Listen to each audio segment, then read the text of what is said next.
Well, tubers, two bets, and of course, crazy people. In just a minute, you're going to meet my friend Mike. And guess what? Mike is fed up with the Philippines. And Mike is moving back to America.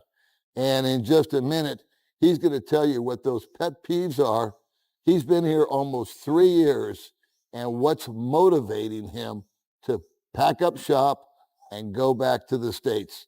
All right, coming up in just a second with my friend Mike, who is leaving the Philippines to move back to America. All righty, kids, like I said in the introduction, I'm here with my friend Mike. I don't want to put any kind of words in his mouth. We've already had the conversation. So I'm just going to let him explain to you in his own words what the motivation is, what his plans are, and how long he's been here, and what the pet peeves have been, and some of the good points of the Philippines, and some of the ones that pushed him proverbially over the edge to where you've made the decision that you just want to move back to America. Correct. Okay. Correct. Take it away, Mike. Tell them what the dealio is and what your thinking or thought process was on all that. So I'd like to put a little disclaimer in before I start talking. I want everybody to understand this is my opinion. Okay. Your mileage may vary, but for me, this is my story, my journey, and how I feel about that. And that's how we like it, because everyone's an individual. Right. And not everybody's going to feel the same as you, and vice versa. Right. So each man's got his own journey, or woman, and experience, intake, input, reactions, all that sort of stuff. It varies. You put 10 people in a room, you're going to get 10 different opinions. Right. All right, and so this is yours. But I've known you for 3 years now, I believe. Yes. In person. 3 years April. Okay, and so, and we've been good friends since day one. And so I'm going to miss you, but I want to know again just what the primary motivation was for you to pull the trigger on leaving. Right. So I'm going to give you a high level answer. Okay. To me, for my personal view is I don't mesh with the Philippine culture. I don't agree with the way they do things here. It irks me. When you know that it could be better, and everybody says, well, it's a third world country. Well, it's more than that. It's an attitude. It's a culture that, of course, we can't change, right? So the only answer is live with it or go somewhere else. So high level is that's it for me. Is I don't mesh with the culture. I don't agree with it. Okay. Well, what would be your top 3 peeves with culture? So in my opinion, right, this is a country of opportunists. And they're always looking for a way to separate you from your money. And there's, everybody says everybody's so friendly, they're this and that, but I think there's ulterior motive behind this. Okay. And it's not all Filipinos, because I've met some very nice Filipinos. No, you can't just generalize like that to say all this or all that. Correct. Okay. And the other thing is that when you try to do business here, just because of the color of our skin, we're going to get ripped off. And everybody that calls himself a professional, I'm a professional contractor, I'm a professional painter, I'm a professional, there's no professionals. Somebody, you lifted up a paintbrush and says, I can paint this for you. Right. And frustration sets in when, you want to get things done and they just don't get done. I know exactly what you're talking about. Yes. So it might take, I was discussing this earlier with somebody else, it might take me 3 trips to buy one item. Mm-hmm. And I'm driving a car. So if I'm on my bike, it doesn't bother me. Right. But if, let's say I just need to go get a bag of dog food, whatever, and I drive to one store and they're out of dog food. Okay, no big deal. I'm on my bike. I scoot over to another place. They're out of dog food. No big deal. I take my bike, I scoot over to another place. I get my dog food. Right. If I'm in a car, that's a totally different scenario, because now I've got to circle the friggin' block 8 times to find a parking space. Right. And there's days, Mike, where it's raining outside, and I know I got to take the car, and it's like, man, the last thing I want to do is go get that friggin' dog food. You know, probably not the best example of what I'm buying, but it's the first thing that came to my mind. Yep. Do you find that to be true? Absolutely, because I Okay. have a bigger car than you. Yeah. And it's always, I can get certain things at this store and I have to go to this other store to get the other Right. things. And then when you go in there, oh, they're out of it. Right. Then you got to wait because you can't get it in any other store but this store. Mm-hmm. So it's amazing to me that you can go into a grocery store, find 10 different variations of ketchup, but you can't find mustard. Okay. And again, that's their culture. They don't like mustard. Right. I get it. Right, I right, understand. right, But I right. like mustard. Right. So, I mean, Right. is that a big thing? No. It's something that you can live with. The other major thing that gets me every day is the driving. It's in 3 years, to me, it's gotten worse than it was when I first got here. Oh, absolutely. Yeah. And I told you, I just got involved in an accident the other day because of unsafe passing. Mm-hmm. And the guy argued with me and said, it's illegal to do what I'm doing. He said, because there's no lines in the road. I said, but there's two ways of traffic coming. Mm-hmm. And I turned my signal on, but he didn't see it. So when I went to turn left, he plowed into my driver's side door. Mm-hmm. And well, the culture out here learned to drive on the fly. yeah. You and I had the benefit of driver's education in school. Right. We sat on our dad's lap and he let us drive the car. We got a learner's permit. We had to drive with an adult when we were 15 and a half. Agreed. We had to take a test. Yep. We had to take a driving test. And then we were still on a probationary period, I think, for a year or something like that. So we went through pretty good base, and we grew up with cars. Yeah. Where here, cars the last 5 years are a new phenomenon because of easy financing. Right. And the majority of the cars that are driven out here are not driven by these uber rich foreigners, Filipinos. Yeah. Okay. That's right. If you look in the cars, bro, they're beautiful, tan-skinned Filipino men or women, and they haven't got the faintest idea about the dynamics of driving like we do. And I can counter that. These people can drive a motorbike, text, smoke a cigarette, and have a conversation and never have a problem. I mean, because they grew up on motorbikes and since they were little babies. And so I akin that they are great drivers when it comes to the motorbikes for the most part. And they're very confident, they're very self-assured. But when it comes to the cars, which has increased expeditiously out here in the last 5 years. Okay, so we have that. I don't think that's enough of a deal breaker to send a guy going back home. What do you think? My pet peeve and your pet peeve, I think it is. You and I discussed this the day before yesterday when we were having coffee, is there is no such thing as a quiet place in the Philippines. It's so true. No matter where you go, you find yourself a beautiful apartment, and right next door, you got someone who's poor living you with raising 10 chickens, and they have 6 dogs, and they have a rooster because they cockfight. And the noise is constant, all day, all night. Where I live now, it's the dogs start to bark, the roosters start to crow at 2 a.m., and then the dogs chime in, and then that goes all the way until the sun comes up. Right. And then once the sun comes up, everybody wakes up, and then they start making noise. Right. If you're like me, who happens to be a night person, you don't get sleep. And now let me ask you this question, because you lived for 1 year in a hotel. 6 months. 6 months, I apologize. Yes. 6 months in a hotel. Was that quiet?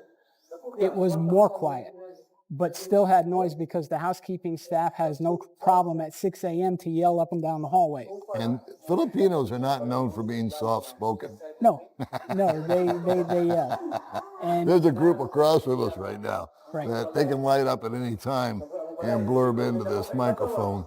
And who knows? Yeah. It might be happening right now. I can't agree. tell. You know, and I told my girlfriend yesterday, I said, I'm not here to change anyone. No. And, you know, it's my decision that I don't fit in. Okay. You know, I love that. I love that Yeah. statement because it's a man statement. You know, your big boy pants are on and you came out here, you smelled the proverbial roses, you kicked the tires for 3 years.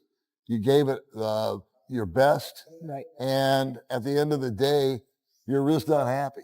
That's right. The best thing that happened to me was when I found my girlfriend. Okay. Best relationship I've ever had.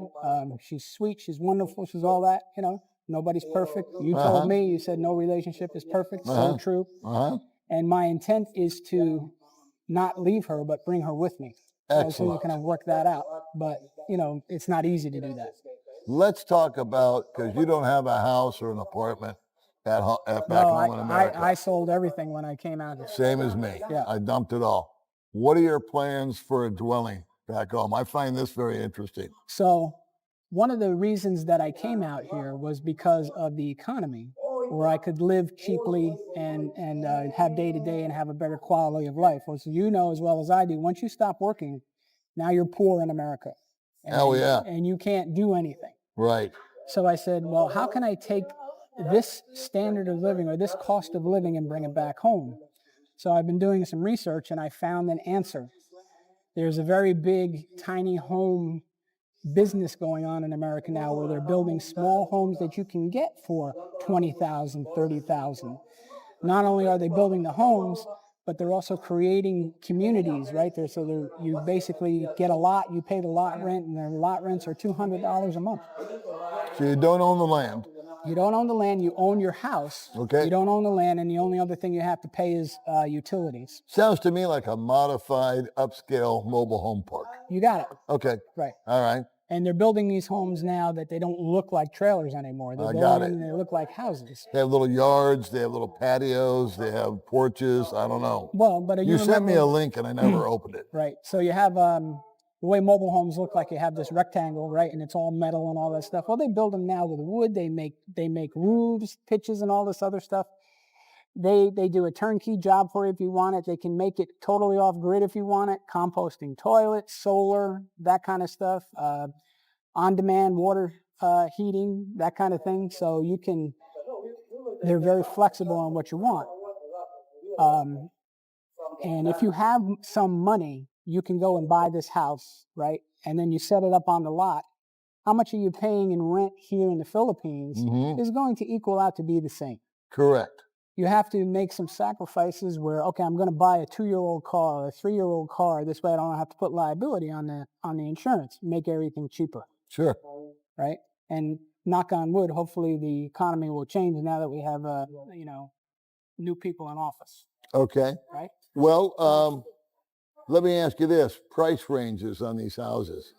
One that, didn't you say it starts at 20 and goes to 120? The cheapest one I've seen is 15. Okay. And the most expensive one I saw was 179,000. Wow. Because they don't not only build them, but they contract with the Amish, and they build as well, but they build the big ones. Okay. And they build them out of Kentucky. Okay. Right? And I don't need something that big. You know, you have to understand that you have to make sacrifices, and I'm willing to make the sacrifices to go home. Okay. Because okay. When I left home, I wasn't that unhappy, but I knew that now that I'm not working anymore and I want to maintain the same status of living, I have to make a change. I'm not like a lot of guys that come over here looking for women, that wasn't on my top priority list. I wanted to come here and live good, with the cost of living, maybe start teaching martial arts, which didn't come to fruition here. Because I believe that if you don't have a purpose and you just come here and do nothing, all the things that we hate about the Philippines are going to be amplified. Sure. But if you have a hobby or you have a pursuit like doing YouTube, sure, right, it takes your mind helps away keep from, me sane. Yes. I get an excuse to get together with you. Right. We get to share information with strangers or friends or people that we have become friends with long distance here. Right. And I think it's useful, and I think it's a purpose. So let me just ask you this. Do you think a let's say $60,000, would that get you a house that you think you'd be cool with? Would that be big enough? Would it have appliances? Would it have a patio? So the unit I'm looking at right now is $45,000. Okay. It has a living room on this end, a bedroom on this end, kitchen, bathroom. It would be perfect. And then if you want to add more stuff to it, then the price will go up, but it's $45K right now. and then $200 for your lot. What about taxes and insurance? Well, like anything else, if you have a home, I guess you would put insurance on it, Okay. right? So whatever you could get. I think mobile home insurance is cheaper than Well, stick-built houses. $45K. I mean, Yeah, a Toyota Camry costs more than that, to the right. best of my knowledge. And then maybe it's just behoove you to do content insurance instead of structure insurance. Correct. So there you go. Okay. But I'm not thinking about that as much as, I've looked at the cost of things in this country. And I can tell you that, yes, food is cheaper. Yes, housing is cheaper, right? Medical is cheaper. But when you go into the other things like furniture, electronics, stuff like that, it's more expensive. It is. Yeah. He's not lying. Now, So- where is this located, this place? So this is in East Tennessee from Newport. Newport is right on the border of North Carolina, which works out well for me because my family lives in North Carolina. So then I can go visit them on a regular basis. I miss them a lot too, and I want to go and be with them. Now, have you given any thought of being what I've always thought was the ultimate scenario? My well-to-do friends, my well-heeled friends, have maintained a home or a condo or whatever back in the States. Right. They've come out here and they've set up camp. They usually don't build anything, but they rent a nice place. Right. And there's 6 months there, and there's 6 months here, 4 months here, 8 months there, whatever. Some have got fishing hobbies. Some guys like to golf. Some guys want to go skiing. Other guys just want to come over here and go snorkeling. There's no real rhyme or reason to it. Right.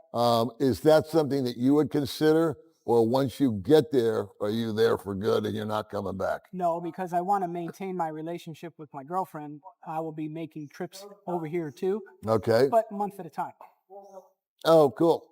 So, and then if I can't stand the winter, because now I'm not used to it anymore, I might come here for the winter gotcha. and stay here because she's still going to maintain her house. I'm still going to be financing that.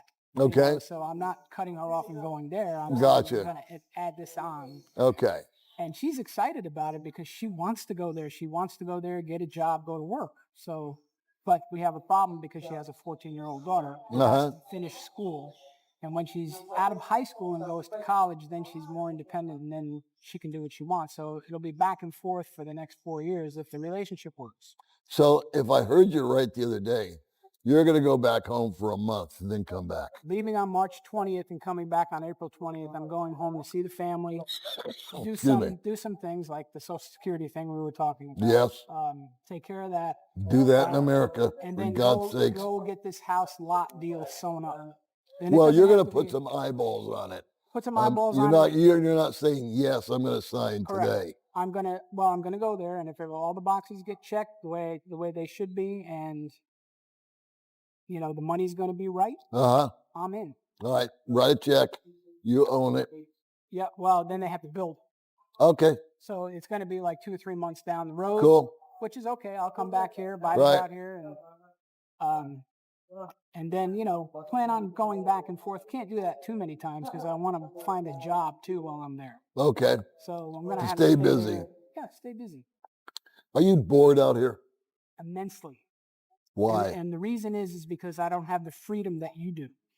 Because she has a daughter who goes to school every day. I'm not knocking women with children, but guys, I'm giving you advice. Don't get involved with a woman who has kids. It doesn't work. Because you're going to come out here to relieve yourself of responsibility. Let me modify that. It doesn't work for you. Doesn't work for me? Because I had this conversation with Mike. He's with and my friend Roy. Right. Their spin on it is that they get twice the love. They embrace the kids. They want to be fathers. Right. That's their hobby. That's their purpose. So they're fulfilling those needs there. Right. But me, I'm too selfish. And so, you're already a father. And I'm already a father. I've got 3 kids that are fully grown. I've been there. I've done that. I got the T-shirt. And, it's not my circus, not my monkeys. I don't want to get involved with somebody in that situation. And just another real quick thing, I also know that I'll never be number one. The kid will always be number one. Because when I was a single father, my kids were number one. if I had any females coming into my life, Yeah. which was You far talking and few about in between. America or here? Because I Both. disagree with you here because I don't feel like I'm number two Oh, really? in this relationship. Okay, well, you're the first one that's ever told me that. Yeah. No, I don't feel like I'm number two. And, you know, she's the girl that she's making the girl more and more independent. Okay. Right. So it's basically my way. You know, she follows me and we do, you know, what I want to do and that kind of thing, and which is great. The only thing is we can't just take off for the weekend. We can't go here. We can't go there. It does kill the spontaneity. Yeah, Yes. there's no spontaneity, and it will put a damper on your sex life too because there's Okay. always someone else around. Right, Yeah. right. I know of a couple that split up and just parted because the daughter insisted on sleep in the bed and the same age. Yeah, yeah. So, you know, 15, 16-year-old girl. That's weird. And she said, I have to sleep with my mom. And the husband was in the guest bedroom. Right. And, you know, that only lasts for so long. So, Well, I've all right, noticed that. so we've decided that economically, you think you can make it almost as viable in America as it is here. Yes, I can. Okay, it sounds like you can. You're not shutting the Philippines down entirely Right. because you have a significant other that you care for here. Right. And so you're going to be there for a month. You'll sign on the line. They've got to build the place. So you'll be back here until that place is done. Is Right. that what I'm Then hearing? then I would have to go out there, do the final whatever as they set it up. Okay. Final inspection, go in And then you're going to sell your car and anything else that you got here, or you're going to leave it with her? Leave everything the way it is. Okay. All my belongings, furnishings, everything stay here. Cool. And then I'm going to go and, you know, duplicate the process. And I told her, I said, if we travel back and forth, we never have to take luggage because we have stuff in both places. See, to me, that's the perfect scenario. Yeah.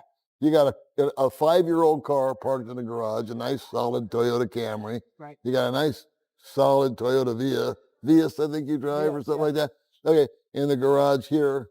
You got clothes here, you got clothes there, you got house utensils, Right. all the cooking stuff and all that hoo-ha, Right. television set. The only thing you got to have here is if you're both gone, is somebody to kind of watch the place for you. That's the big issue. That shouldn't be too big of an issue. I think you could probably find somebody that will house sit for you. Again, her mother and father would do it. Her mother and father. There you go. So I don't know, boys and girls. I like Mike's candor and his honesty, and he's actually mirroring a lot of things that I said in my latest video. I don't feel as discontented here as Michael does, but I am trying to look for the future. Number one, I love the idea of when I get into burnout mode or the Philippines just starts to wear on me like the Chinese water torture we were talking about. Yes. There are going to come those times that we can hop on a plane, we can go there, and we can cook for 3 months and enjoy the, I never thought I'd say this, Walmart, where you park in one place and you go inside and you get your groceries, you get a haircut, you do your taxes. And you're allowed to take the basket out to your car, right? Well, they don't let you do it here. You know, I mean, anything you can imagine, you can just get done at, fill a prescription. It's all under one friggin' roof, and you only put your car in one place. Yeah. Where here it's an Easter egg hunt all day long. Yeah. The other thing that is wearing on me greatly is the communication. Let's talk about that. Now, people speak English here, but they don't speak English. And a lot of times you get misunderstood. You'll say something and it's completely taken out of context. And in the reverse, they'll put the words in the wrong order in a sentence and the meaning is totally changed, and you get offended. Right? And they don't understand why you got offended because they don't have that grasp of English. Right. And that's exhausting when you have to keep explaining yourself. Do you go through that with your woman? Yes. I go through it with May every day. All the time. All day. Because I'll say something and I'm sarcastic and she gets butthurt. Yeah. Because I'm just making a joke, and Right. she thinks I'm being serious. Yeah. And we're 6 years into this, Yeah. and she still hasn't picked up on the fact. And who really hasn't picked up on the fact is me. I got to stop being sarcastic with my wife. It doesn't work, and it never will. It's not going to change. Right. But that being said, I still feel like, in relationship-wise, as I'm sure you feel, the good outweighs the bad. You know, you've got some things to navigate. Best relationship I've ever had in my life, I can say I've had with this woman. Okay. And I don't discount that at all. That's why I'm not ready to give up on it. Full. One other thing, I've been hearing a lot of discontentment and disenchantment that things have changed, that guys of an advanced age. How old are you? 64. Okay, you're 64. I'm 70. What do you think about the dating pool out here? Do you think that it's still as viable as it was, say, 6 or 7 years ago when I came out here, or 3 years ago when you did? In my opinion, the dating pool hasn't changed since I've been here. Okay. But I do think that you need a little bit of game. If you're going to come out here and you're like 150 pounds overweight and you're disgusting, you know what, guys? Come on. Why should a young girl want to go with you if it's not for financial reasons? Mm-hmm. You got to have a little bit of game, and you have you have to know how to talk to women. Mm-hmm. You know, I've had 3 girlfriends in the 3 years I've been here, and it was easy to find them, easy to date them. Of course, it doesn't always work out. No. But it's easy. Do you know what I heard over and over and over again when I was in the dating pool, and even when I first met May? You smell so good. She said that to you? 5 girls said that to me when I would like give them a hug or something when I'd meet them for the first time, and they go, "What do you use?" And my answer was always the same: soap. I took a shower, I used a little Lifebuoy or whatever, and I was just clean. And so, guys out here, I mean, I know I'm unshaven, but that's just one of my guilty pleasures. And but as far as cleanliness and their nails and brushing their teeth and just overall hygiene, a lot of guys out here, when you say they don't have game, they also don't have that going for them. Right. You know, I they agree with just that. that you do need to put a little time and energy into your appearance, Right. and at least your cleanliness. You don't have to wear a fancy shirt. You don't have to have the latest and greatest shoes or any of that kind of jazz. But So I get you know, complimented from my girlfriend. She says, "I like the way you dress." right, And she says, "I appreciate it." I said, "That's nice." right, Because at home I'm considered, you know, boy, you don't have any interest in fashion. No, I don't. right. Yeah. Right. But All right. So you don't think that the dating pool is dead? You think it's the guys that are coming out here? I think they have some um, expectations that are a little unreasonable. Yep. They've heard it over and over again that the minute they get off the plane, everybody's going to be throwing themselves at you, No. and you're this, guy walking through town. Now, I will tell you a true story that when I first moved here almost 8 years ago, with my white hair and my white skin, and I'd be driving down the street on my scooter, people would literally stop and stare at me. I'm talking about little kids, women, Men too. men, Yep. the police. It didn't matter. They looked at me like an alien had landed. Right. To this day, if I was to walk by a group of anybody, nobody would give me a second look. Right. That's way the it is. truth. Every once in a while I get it, but you know, most of the time they're foreigners. We've seen them. Yeah. It's not a big deal anymore. Right. We're kind of like old news. Right. And some of us have been our own worst enemies Yep. in behaving badly in public. Right. And it only takes a few to kind of give everybody the reputation. Yep. So yeah, but that's again, we're going to go to your little town in Tennessee, any other little town in hometown USA, you're going to have guys that are misbehaving out in public. It's never going to be 100% perfect. It's universal. Right. So I just think some of the newness is worn off. But I too agree with you. If you know how to properly approach, talk to, treat, um, and for God's sakes, never chase a woman.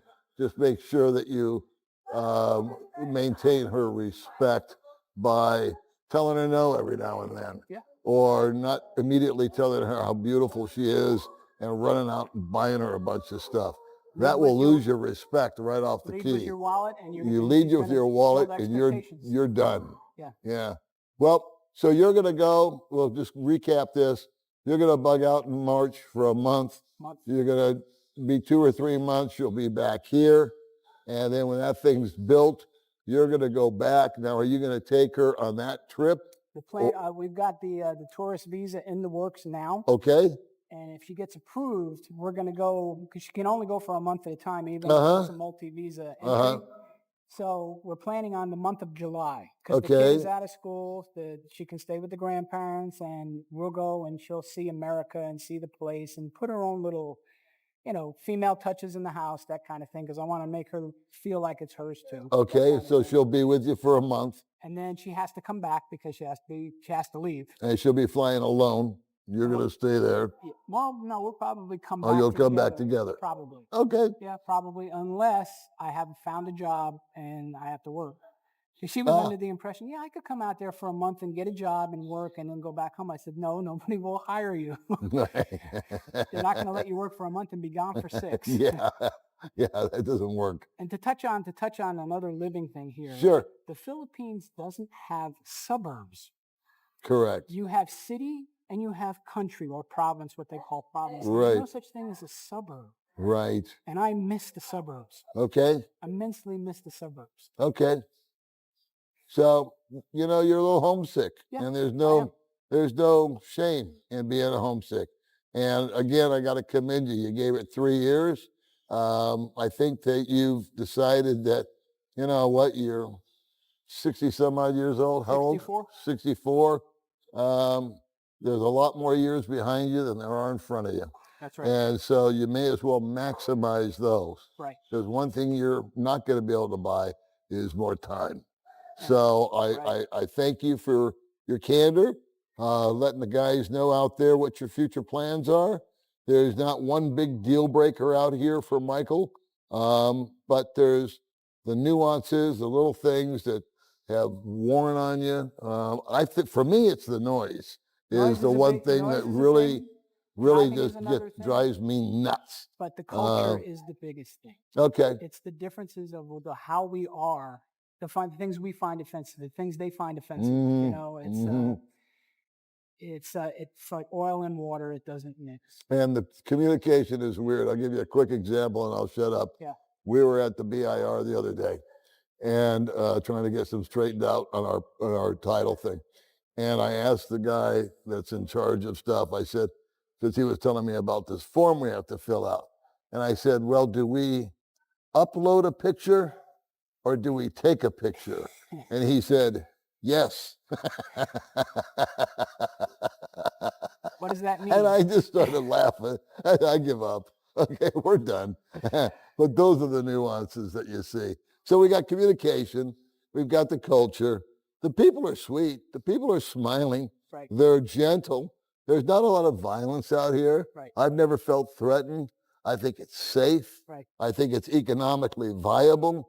I think there's a lot of positives to the Philippines. Even with the driving the way it is, there's not that many accidents. No. Yeah. And I think the driving, the way I rationalize it, is that the driving is psycho at certain times, and there's pockets in town that get jammed up, but the pockets will release after about 20 minutes, where I can recall being stuck on the freeway for 2 hours each way just trying to get to work. If you don't have a traffic cop in the intersection, Yeah. that'll make it worse. Yeah. However, we do have some traffic lights. They put one up so far. Yeah? Yeah. That's what you said. They've got 20 more, so I figure in 20 years they'll have those all up. But that's if people stop when their light's red. Yeah, now we got to teach everyone what red and green means. Exactly. All right, but that's another story. All right, kids, thanks for hanging in there if you have. And say hi to Mike. Make sure to leave a comment if you have a question. And can you read the comments? And Yeah, if there's somebody absolutely. asks you a question, you'll answer it. If you see something, tell me, and I'll be happy to Okay, respond. because you can read them, and if there's something there that's a direct question to you that you feel like you can answer, Yeah. They may want to know more about these houses or whatever, Absolutely. and just flip them the website or whatever, because we like to help on the channel here. We like to help you guys that are watching, and give you the flip side. We tend to paint the Philippines with this brush of paradise and living like a king and everything's so glorious. And then you come And here and women are go, throwing and then you get here and you go, this is not quite what I heard on YouTube. yeah, Okay. exactly. All right, kids. Thanks for hanging in there. We'll Thanks, see you guys. next time. Take care.